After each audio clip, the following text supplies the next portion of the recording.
L'asphyxie de la sécurité sociale. Là, je pense effectivement que c'est une question fondamentale. Notre système de protection sociale est obèse.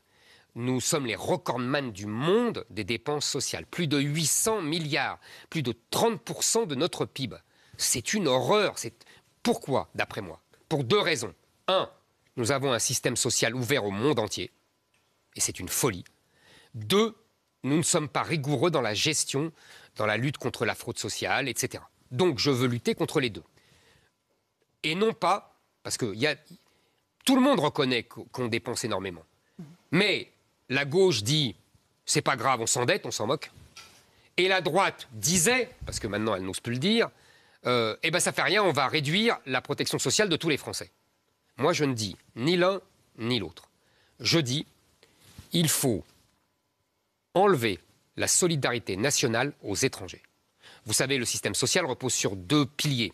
Le premier pilier, l'assurance maladie, la retraite.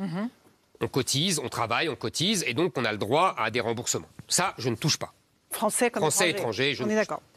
En revanche, il y a la solidarité nationale, c'est-à-dire des dépenses qui sont financées par l'impôt, qui sont financées par l'État, et qui représentent l'expression de la solidarité nationale. D'ailleurs, auparavant, jusqu'aux années 90 à peu près. Je me souviens d'ailleurs, quand j'étais étudiant à Sciences Po, on apprenait toutes les allocations sociales qui étaient réservées aux Français. Je me souviens très bien dans mes cours de droit social, il y avait ça.